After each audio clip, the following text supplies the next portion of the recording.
আমার স্বামীর বিচার চাই, যারা ওরা মারছে ওরা নির্যাতন দিয়ে মারছে সেরকম তিলে তিলে ওদের বিচার চাই, ওদের ফাঁসি চাই, ওরা যেন ফাঁসিতে ঝোলা আমি আর দুনিয়া আবার কিছুই চাই না। ওই মনিরুল মারছে বেশি, মনিরুল আবুজার ওরা বেশি মারছে, ওদের বিচার আগে চাই, ওদের ফাঁসি ধরিতে আমি ঝোলাম। আমি আমাদের ফসলি বাজারে চার দোকানে বসেছিলাম, হঠাৎ করে কিছু লোক সন্ত্রাসী গ্রুপের লোক এসে হঠাৎ করে এসে আক্রমণ করছে।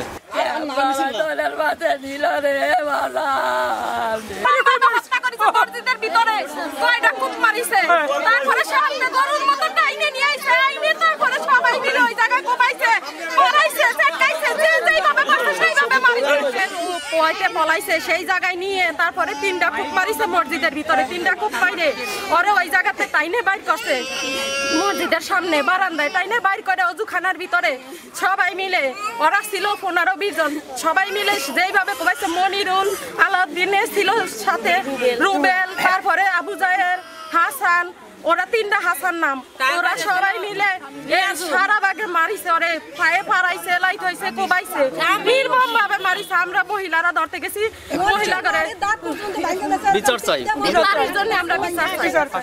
মুখ ঠাইছে ওরে, এইভাবে ওরে কোনো চিৎকার করতে দেয় নাই, ওরে কাঁদতে দেয় নাই, হত্যাটা করছে, এই হত্যাটার আমরা বিচার চাই। আমরা সবাই মিলে চাই যে এই খুনিদের বিচার হোক, ফাঁসি হোক, আর কোনোদিন এই কাজ না করে। আমার বিচার থেকে ধরে আইনের জায়গায় ইমাম সাহেব ঠেকাতে গেছিল, ইমাম সাহেবের দেখাতে ফেলা দিছিল, তারপর মসজিদ ভিতরে 2টা কোপ দিছিল, তারপর কাছে তোমরা মসজিদ ভিতর কোবাই না, একটু বাইরে নিয়ে কোবাও।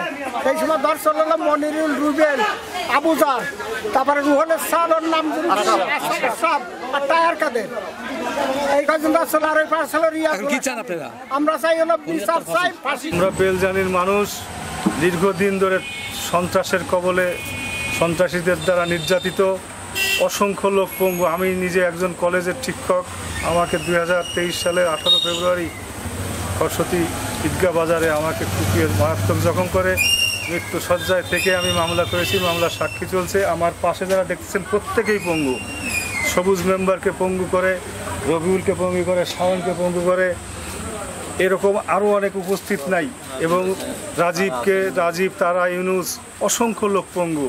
এদের যে শফিকে হত্যা করা হয়েছে সেদিন, ইয়াসিন মোল্লা, তারপরে শমশের সহ 3 জনকে জখম করে। সন্ত্রাসীরা এত বেপরোয়া যে 20 তারিখে একজনকে হত্যা করার পর 2 দিন পরে 22 তারিখে সরস্বতী বঙ্গবন্ধু কলেজের সামনে যে রাজীব তার দোকানে বসা, সে অবস্থায় তাকে এমনভাবে জখম করছে সে আজকে মৃত্যু সজ্জায়। এই গ্রামের মানুষ, আমরা শান্তি চাই, এখানে আলোর পিছনে অন্ধকার, প্রশাসন এখানে অসহায়, অসংখ্য মামলা মোকদ্দমা, এই সন্ত্রাসীদের নামে 20 থেকে 30টা মামলা, এই পার্শ্ববর্তী থানায় মাগুরা জেলার মোহাম্মদপুর থানায় তাদের নামে মামলা, সারা বাংলাদেশে তাদের নামে মামলা। মাদক সেবী এই মোহাম্মদপুর আর এই বেলজানি, ওয়ালমারি, ফরিদপুরের, এই মাগুরা আর ফরিদপুরের সীমান্ত, এইখানে মাদকের চোরাচালান হয়, মাদকের ব্যবসা, এই মাদকের সিন্ডিকেটকে নিয়ন্ত্রণ করে এই আলাউদ্দিন গং।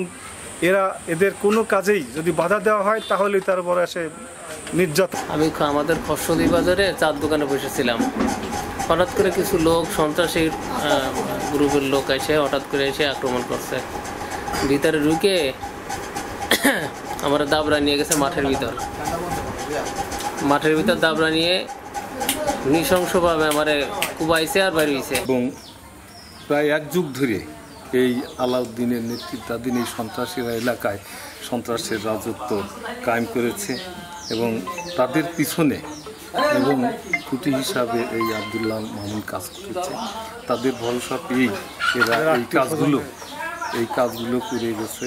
আমরা বহুবার চেষ্টা করেছি সমাধানের জন্য, কিন্তু সমাধানের পথে এরা আসে নাই।